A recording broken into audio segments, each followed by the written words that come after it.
tell you about my bass. I'ma tell you about all my basses. GJ in the Soundshack, episode 7. The many basses of Big Sugar. My basses, Gary's basses. I'll show you some of the songs we used them on.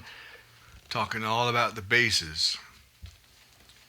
Gonna start, well, not at the very beginning. We're gonna start at the 500 Pounds record, the early 1990s, when I was the bass player in Big Sugar.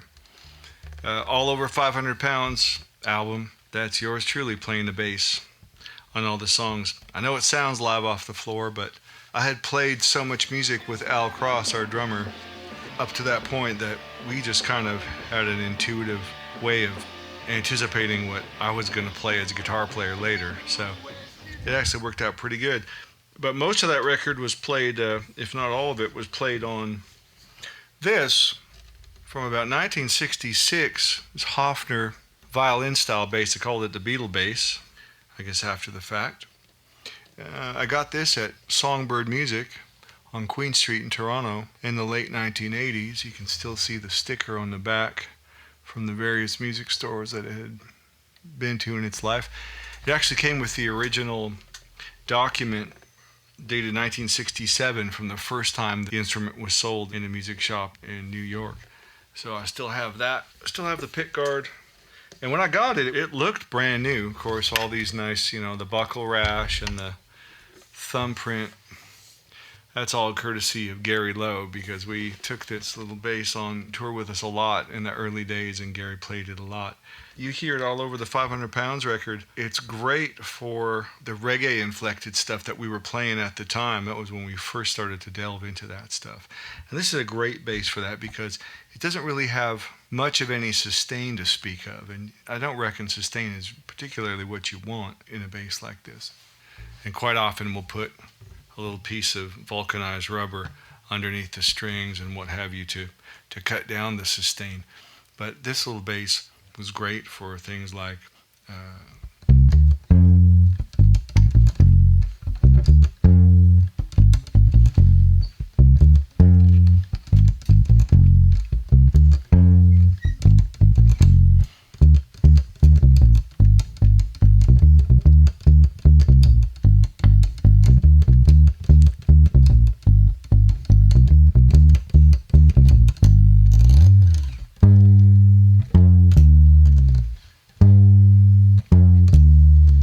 this was my axe of choice for a lot of the songs on that 500 Pounds record. Well, Garry and I played in a very similar style, and I think that's why we got along so well. And when we played something together, it really meshed well together, because he never played like hammer-on. He never did that kind of hammer-on sort of thing. Garry firmly believed that you should play every note with your fingers.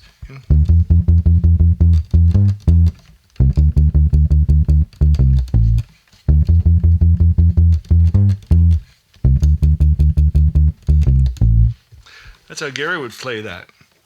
I played that on the Brothers and Sisters Are You Ready record. I actually played that bass part with one of my metal guitar picks, and we used to experiment with a Canadian dollar, a Canadian $2 coin, all kinds of different things, and we used this metal pick.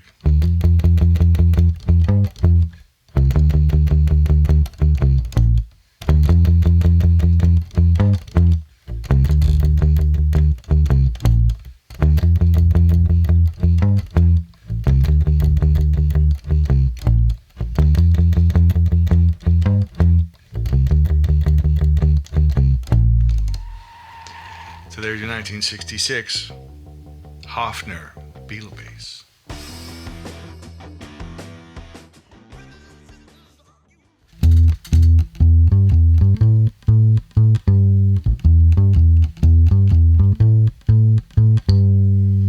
All right, now we got a classic here. The great Garry Lowes. I would go see him play at reggae clubs in Toronto, especially with Culture Shock back in the days at the old Bamboo Club on Queen Street.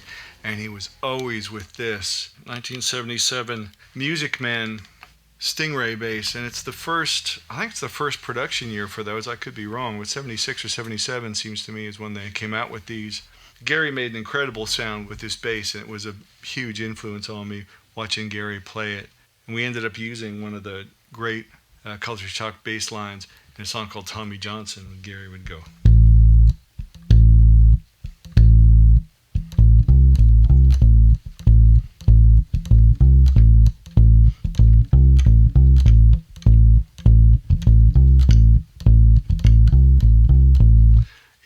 And of course, one of Garry's favorite bass lines to play, and one of my favorites of his too, is the Joe Lewis bass line, also played on the Stingray Bass.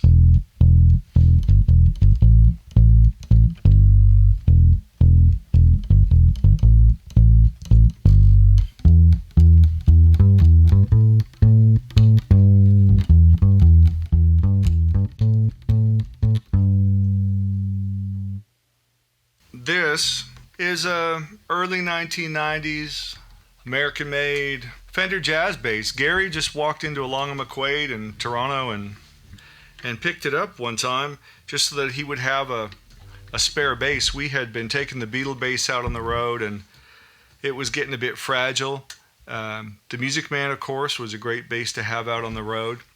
Garry started to favor this Fender Jazz, which is great for me. I played a Fender Jazz all through the 1980s, and I had a lot of spare Fender Jazz parts lying around the house, so it's a bit of a Frankenstein. This is the pick guard and the chrome ashtrays and the pickups from my original 1969 Fender Jazz bass, which, you know, when I was poor and hungry and I had to get rid of it and started being more of a guitar player, and some of the things I had to sell off, well, we all have regrets like that, I suppose.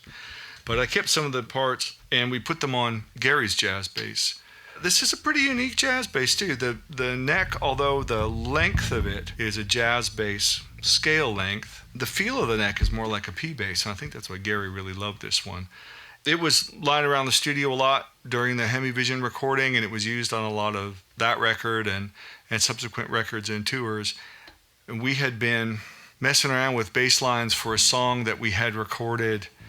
We would just pass the bass back and forth for a few hours. Garry would try and play a bass line. That's not it. And I'd play a bass line and think, that's not it. Pass it to Garry. Eventually, I won the bass roulette, and we played a bass line that went something like this. Here we went.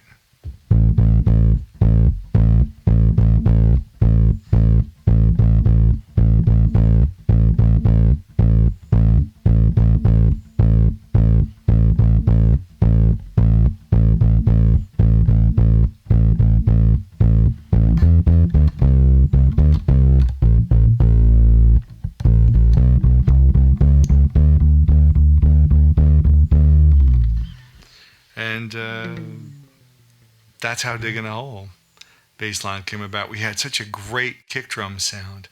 I remember that Paul Brennan had this huge Slingerland bass drum. It was like from a jazz drum kit from the 1930s. It was this huge pearl finish Slingerland bass drum, and when he hit it, it just went kaboom, like a big marching bass drum. So I didn't want to cover it all up with bass notes.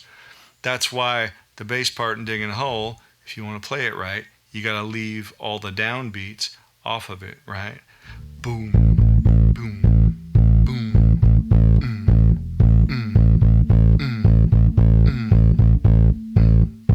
like that.